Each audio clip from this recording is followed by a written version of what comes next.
Hai teman-teman, di sini kami akan menjelaskan tentang pelecehan seksual yang disusun oleh Kristi Selina Beruginting, Graciela Elevani Berupandia, Lilis Granila Sidaputar, dan Ulinsa Sabdarisa Berkembaran. Selamat menyaksikan. Baiklah, di sini kami akan menjelaskan mengenai pelecehan seksual. Pelecehan seksual merupakan tindakan tidak senonoh yang terkait dengan seks yang tidak diinginkan dengan memaksa para korban melakukan sentuhan-sentuhan seksual, ajakan seksual, dan juga mengomentari bagian tubuh tertentu. Pelecehan seksual adalah salah satu kekerasan fisik yang termasuk tindakan kriminal. Pelaku dari pelecehan seksual melakukan tindakan ini untuk memuaskan hasratnya secara paksa.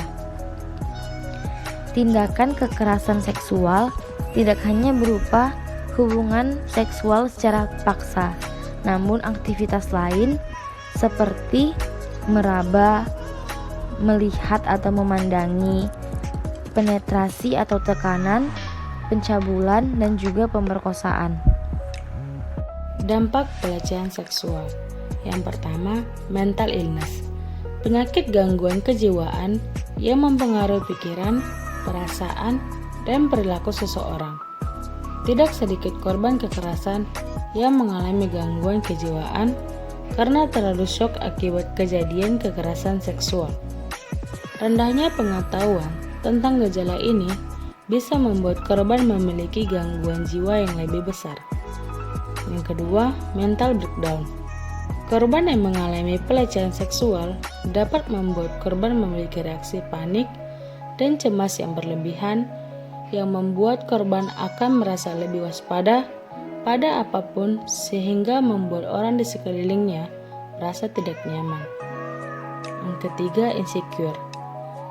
Korban pelecehan akan merasa kurang percaya diri, di mana korban merasa bahwa diri mereka tidak berharga lagi.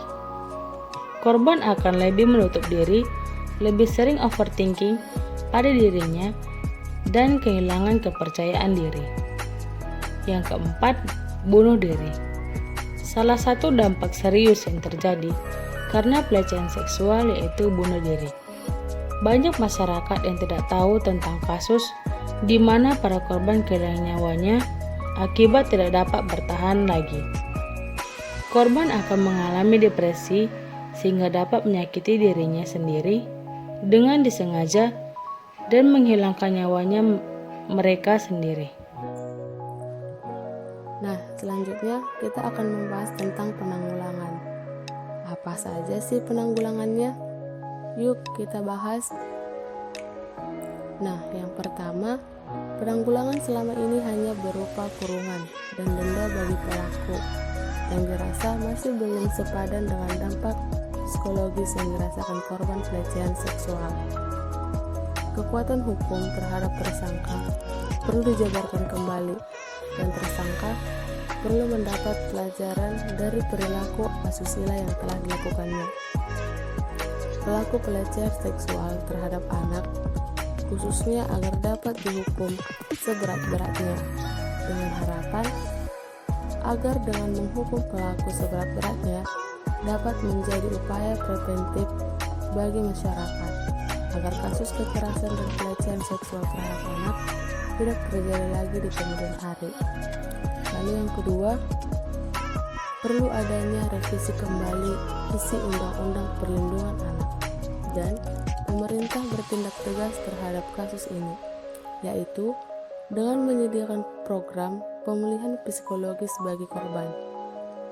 Yang ketiga, perlu adanya kebijakan di tingkat nasional untuk memastikan anak yang menjadi korban pelecehan atau kekerasan seksual dapat terus menikmati haknya atas pendidikan.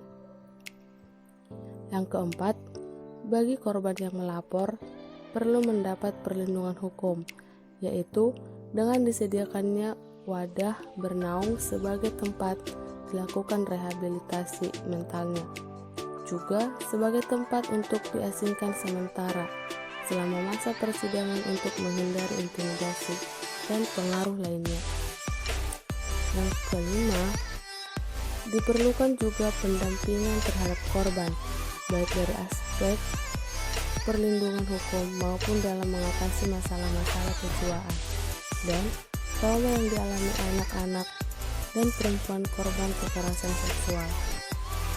Lalu yang keenam, ulama diharapkan dapat berperan aktif dan media perlu sering memberitakan atau mengungkapkan kasus-kasus pelecehan seksual terhadap anak dan perempuan ini, menjadi suatu peringatan bagi pelaku agar tidak menyalahgunakan perilakunya kepada perbuatan asusila, yaitu pemerkosaan dan pencabulan.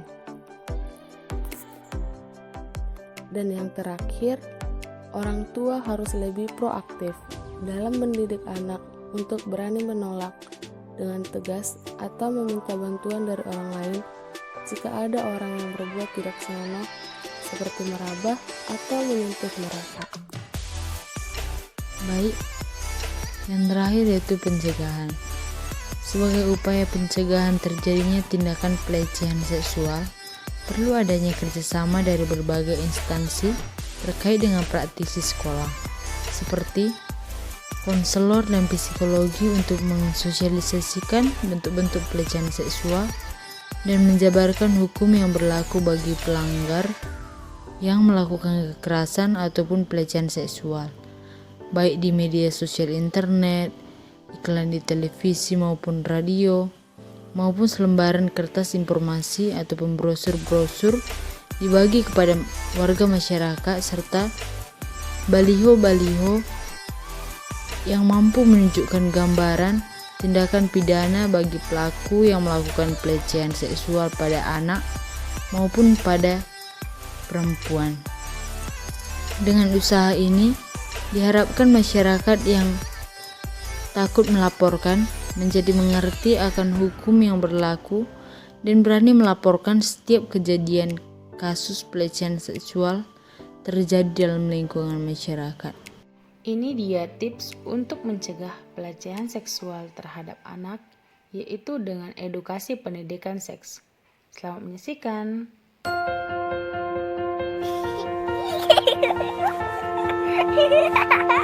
Senangnya waktu bermain. Lihat itu. Ada yang mau kasih permen enak. Boleh nggak ya? Kalau tidak ada ibu atau ayah, tidak boleh ya. Anak pintar, jangan ikut orang yang tak dikenal ya. Ingat, kalau ada orang mau cium-cium kamu di tempat sepi, tidak boleh ya. Juga kalau ada orang mau pegang badan, dada, perut, dan sekitar celana, itu tidak boleh. Kalau ada yang memaksa, harus teriak yang keras. Tidak mau! Dan langsung lari ke tempat yang ramai. Tolong! Jangan takut atau malu ya. Cepat kasih tahu orang tua atau guru yang kita sayangi. Tidak boleh ada yang memaksa kita untuk melakukan hal yang tidak kita sukai. Bahkan orang yang paling dekat sekalipun, seperti orang tua, kakak, paman, kakek, guru, teman, atau orang yang tidak kita kenal. Jika anak-anak mendapatkan perlakuan tidak menyenangkan dari siapapun, orang tua harus membawa mereka berkonsultasi dengan para ahli agar anak bisa ceria kembali. Ingat, hubungi